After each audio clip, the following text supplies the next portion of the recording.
I feel the break before it happens. The house is quiet, in a way that tells me something final is coming. He stands in front of me with his arms crossed and his voice flat. He says the word, divorce, and it hits the room like a dropped weight. I stare at him, because I know he means it. I hear myself breathe, and nothing else. I walk outside and sit in the car with the engine off. I grip the wheel. My hands shake. I know this is the moment my life splits. I know the cost will land on me first. The street looks normal. People walk, drive, laugh, and move on with their day. I feel locked in place. I do not cry. I only think about how long I stayed and how much I lost trying to keep us alive. This is where it starts for me. Chapter 1. The First Break. He says divorce again that night. He says it slow, so I cannot pretend I misheard. I stand in the kitchen with a dish towel in my hand. The sink drips. The clock on the wall ticks loud enough to cut through me. I look at his face and see nothing soft. I know we are done. I feel it settle in my chest. I walk to the bedroom without a word. I close the door and lock it. I sit on the edge of the bed and stare at the carpet. My hands pull at the seam in the blanket. My breathing stays shallow. He moves through the hallway and drags a suitcase across the floor. I hear the zipper. He goes to the spare room. That door shuts. The house splits in two. I lie down alone and let the dark press in. I wait for tears, but they do not come. My mind stays sharp and angry. I think about the small things that pushed us here. The ignored calls. The quiet disrespect. The nights he scrolled through his phone while I talked. The mornings he walked past me without a word. I replay each moment until I feel sick. I get up around 1 a.m. I walk through the living room and see the glow from under the spare room door. I know he is awake. I know he is texting someone. I do not ask who. I do not knock. I sit on the couch and wrap my arms around myself. My phone buzzes with a message from a friend asking if I made it home safe. I stare at the screen. I type that the marriage might be over. My hands shake while I send it. I open the browser on my phone and search for divorce lawyers. The screen loads slow. I scroll through names I have never seen. Each one has a price range listed under it. My stomach turns. I pick the first one with an early appointment and book a consultation. The confirmation email hits my inbox. I close the phone and drop it on the cushion beside me. The room feels colder. I pull my knees to my chest. I whisper to myself that I will get through this. I do not believe it yet. I try to focus on my breathing. I feel the weight of everything that will come. I picture paperwork and courtrooms and bank accounts torn open. I picture explaining this to people who will judge me without saying it out loud. The sun comes up before I sleep. I walk into the kitchen and make coffee. My hands tremble while I pour it. He comes out of the spare room and avoids my eyes. He walks past me and picks up his keys. He leaves without a word. The door closes. The silence hits me harder than the argument. I sit at the table and stare at the wall.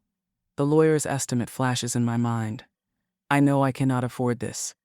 I know I cannot afford not to do it. I rest my head on the table and breathe slow until my chest stops tightening. Around midday, I take my car keys and drive. I do not know where I am going. I end up in a parking lot near a grocery store.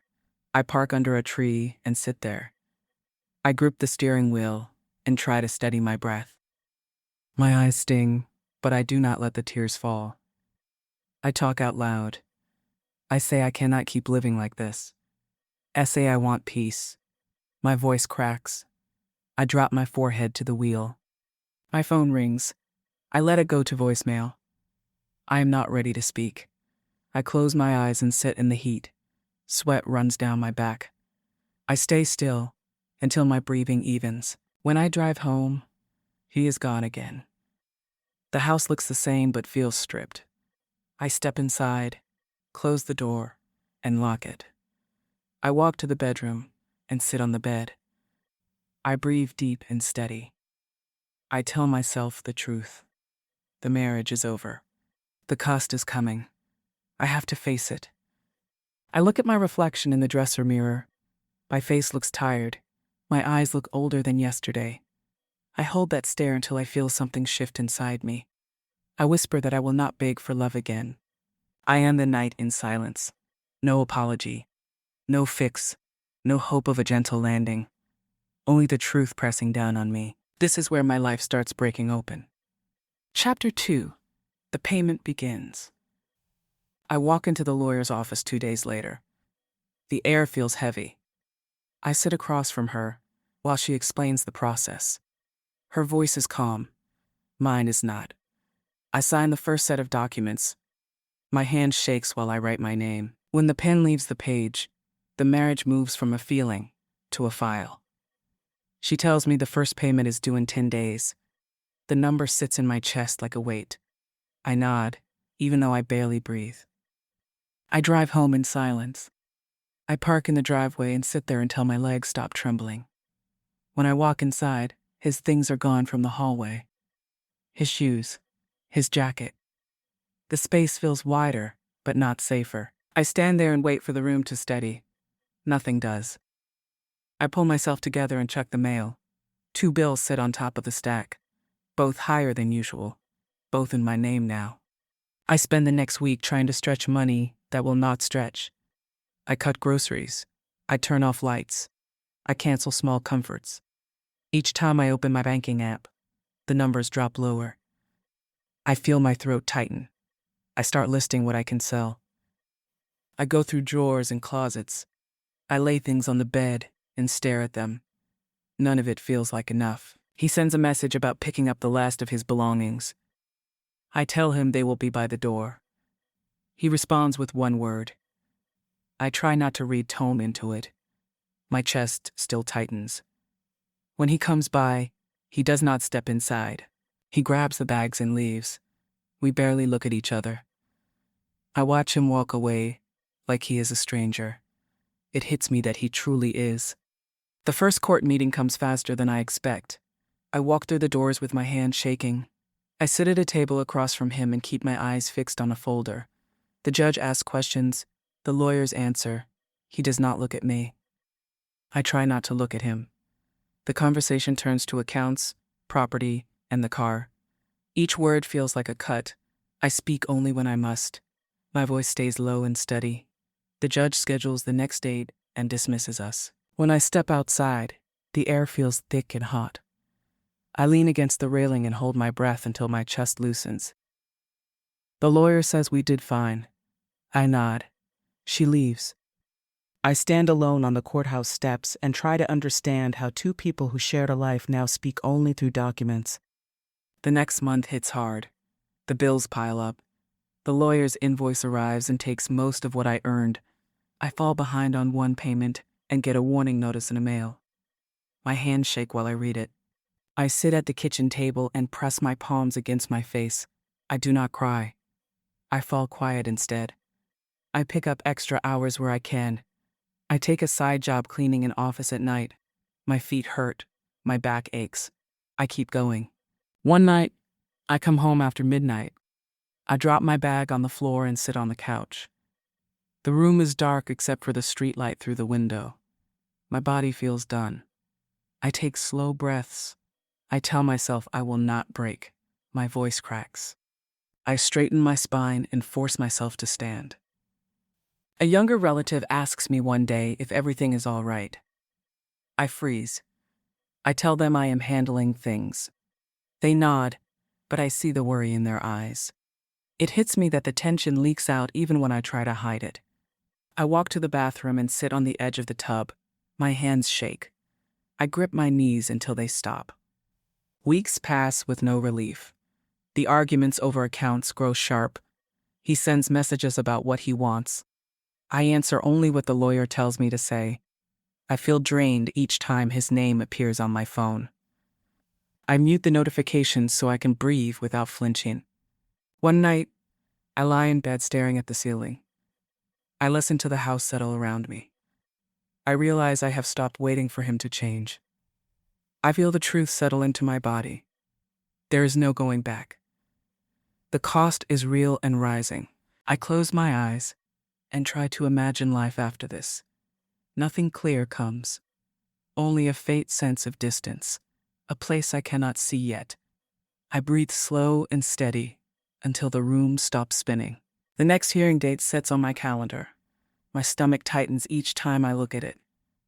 I know the worst is still ahead. I know the final cut will come soon.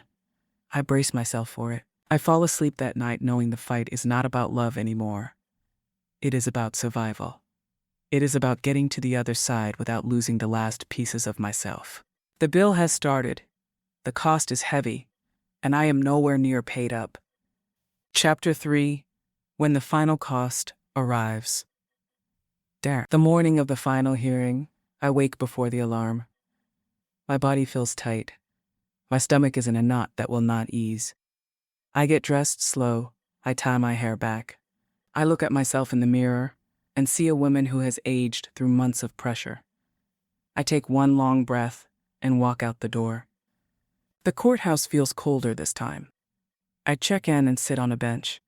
My hands stay folded in my lap because if I move them, they will shake. He walks in a few minutes later. We do not speak. We do not nod. We stand on opposite ends of a hallway like strangers forced into the same room by duty. When they call our names, I walk inside without looking at him. The judge reviews the file.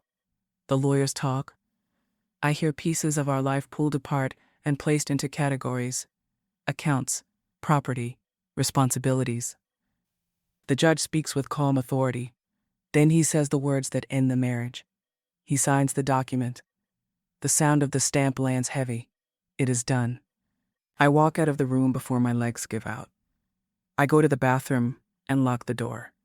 I grip the edge of the sink. My breath comes in short bursts.